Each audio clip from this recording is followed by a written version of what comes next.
Welcome to my channel. If we haven't met before, I'm Karri Gregor, the Artist Engraver. Ma'am? Today I am looking back on a project that I did about a year ago as I recover from wrist surgery. This is part 2 of the engraving of an 1886 Winchester rifle. Let's take a look at more of the design process. This is what the piece looked like when I opened the package. As I mentioned in part 1, the owner opted to have the engraving done through the case-colored hardening and to have a clear Cerakote applied to protect the open metal from oxidation. Like I explained in part 1, I use 3 different motifs or design elements when I am working on a gun, when I'm engraving it. Trim, scroll style, and number 3 is the geometric line or shape that gets repeated. The second motif is scroll, and it can be used in so many places to pull the overall design together. I lay down a layer of thin watercolor paint and draw on the scroll on the piece. By hand, I use a pencil, a ruler, and a circle template. I like your style, dude. I didn't know that I was going to be doing a video when I was engraving this gun, so I don't have any footage of actual engraving, but I've got lots of pictures. If you want to see a demonstration of drawing and engraving scroll, you can look back. I have some pistols that I did, Colt pistols, and was also some cylinders that I did as well. So you can check that out, and I'll put a video link so that you can check out some of that active engraving video. So you'll find that in the description below, or there'll probably be an informational card up above. We'll see. It doesn't take much scroll to bring the bits into the theme. I like the simplicity of this design, so the case-colored hardening can be showcased with a little flair. The owner approved this pencil sketches, and I cut the shoulder plate. It's beautiful with the silver scroll and the swirl of colors. The barrel has an octagon shape with these great flat surfaces to engrave. I didn't want too much scroll on the barrel, so I opted to put it at the tip and at the base. I drew the scroll with varied length on each surface so there would be a nice angle line for the eye. I also had to fit around the aiming sight, so this worked out well. Scroll can be simply the lines that are engraved, and that's just fine. But sometimes you want something to set it off from the background so you know what is the scroll and what should be recessed.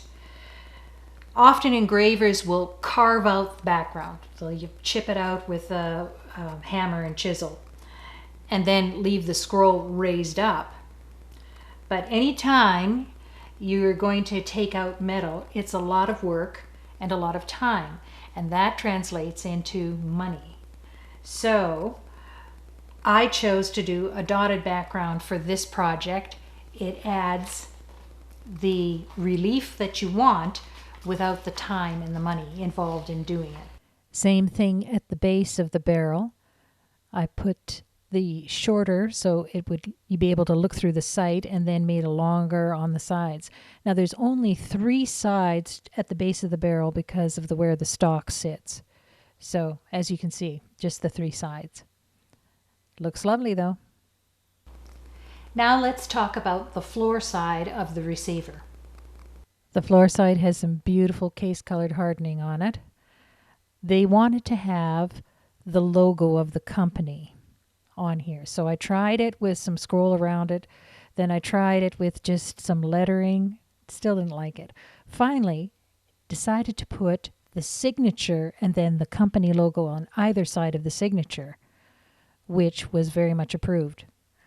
I had to block out what the signature is because I wouldn't want somebody copying his signature.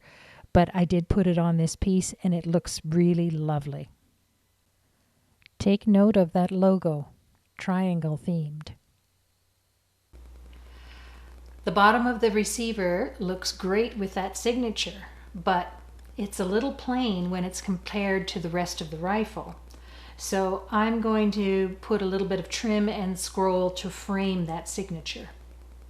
I'm using the trim and scroll to frame the signature and the logo, but look, it was too cramped. The circle was too big and it was right on top of the eye line of where the logo of the triangle was. So I had to redraw it. This looks so much better. Smaller scroll and a nice angle away from the logo, so it really frames it nicely. That trim gets cut top and bottom, framing the piece, and it looks very nice. Sorry, signature smudged. What's left? The main scene. The main scene on the left-hand side of the receiver. It's the most important scene of the piece. It will be the identification of this piece. If you ever see any pictures of it, this is the scene that they will be looking at. It's going to represent it. As I mentioned in the last video, the owner chose elk to be put in this main scene, featured in the panorama. So let's take a look at some options. The case-colored hardening in this sample obscures the moose quite a bit. The engraver chose a circle frame. It's a beautiful piece, but I feel a lot of the canvas has been left on the table. Not very impressive. The artist likely wanted the scroll design to pop, as the framing is almost as big as the feature. Same hold true for this example. Lots of scroll fill. The deer pop because they are gold inlay, but not much use is made of the landscape room available. I like the less defined frame on this one. The gold inlaid animals don't stand out as much against the steel.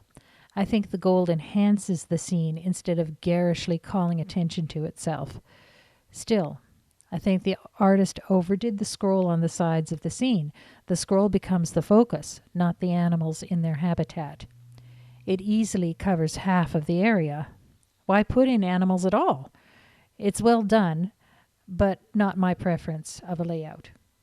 The engraver for this one has to get a lot in there with the initials and the scene. The scroll works better as a frame since it doesn't overpower the moose. The setting for the moose doesn't seem to have much depth. I have a different challenge.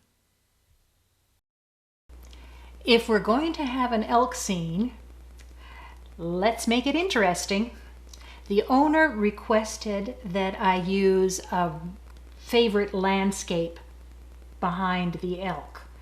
So that means I have to feature a recognizable horizon with the animals. There's enough area on the 1886 on this side of the receiver for that. So, challenge accepted. Let's make it happen. Gorgeous case-colored hardening on this piece. This is our blank canvas. Once again, the animals should be facing the direction of the barrel. It's all right to have them facing into the scene, but subconsciously, we always want the main visuals to direct attention down the barrel. That's how gun design differs from other kinds of design. This elk pose is just not right for the sizing midst the screws. I want a bull elk as the main feature. This fellow is good and has some action as he's calling, but I can't quite fit him in the size I need. His legs will be completely cut off, which can work, but I'm not satisfied. I shrink him, and he does fit. I don't have much room at the top for a border, but let's keep this in mind. These elk have to be looking up as I need the antlers to lie flat so everything fits. This one is not bad either. Same pose, but a little more action with the legs. I flip back to this guy. He's quite stately. Here we have action. He's got his head down so I can make him bigger, but not very majestic. Oh, here we have action, majesty, and the body position means I can make him big. The antlers even fit around the screws. I like it. This one gets a sketch in my computer. I draw with my tablet. This way I can save all my animal drawings for future use on another piece. I'm building a library of images. Here is the landscape the owner would like to include if possible. I think it's possible. The horizon and landscape are sketched out. I even included elk lying down near the lake. Our main guy is hanging out near the herd. I could have filled in the landscape with trees, but a cow and her calf add some drama to our story. Our main guy doesn't look like a loner anymore. In fact, their presence makes him a leader, underlining his stately pose. The cow and the calf add dimension that foliage can't accomplish. I'm going to put our bull in some bushes so it doesn't look weird that his legs are out of sight. I also am playing around with the background. I don't want the landscape to eclipse his rack. Lots to consider before I go to final drawing. This is my drawing tablet, and this is the stylus that I use to draw on it, and it goes right into the computer. Then I take my white paint and put that on to draw on so that I can see the pencil marks. After all that high-tech sketching, I print and transfer the image onto the piece with carbon paper. Good old-fashioned carbon paper. First, I smudge on the watercolor paint, and then I can see the carbon paper marks on there, which I go over with pencil. I go in and reinforce the carbon marks with pencil or make new lines using the outline as a guide. Every design is hand-drawn.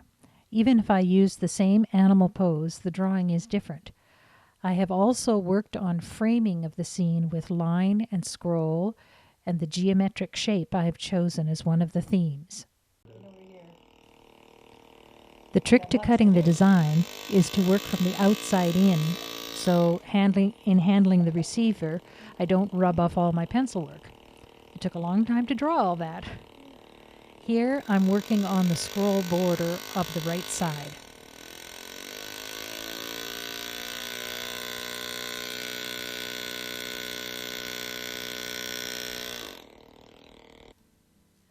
The main scene is cut. I think it turned out very well. Notice the repetition of the geometric triangle shape from the logo? That's the repeated design motif. Down below, I put KG for a signature in the bushes under the bull elk.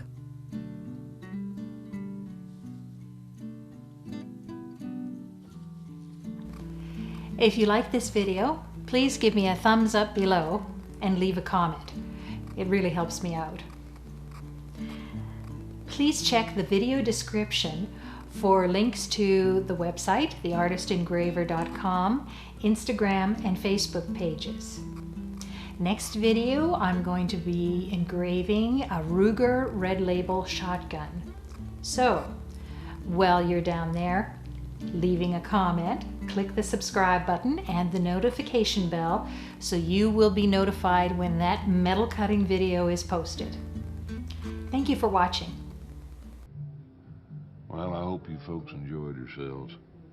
Catch you later on down the trail.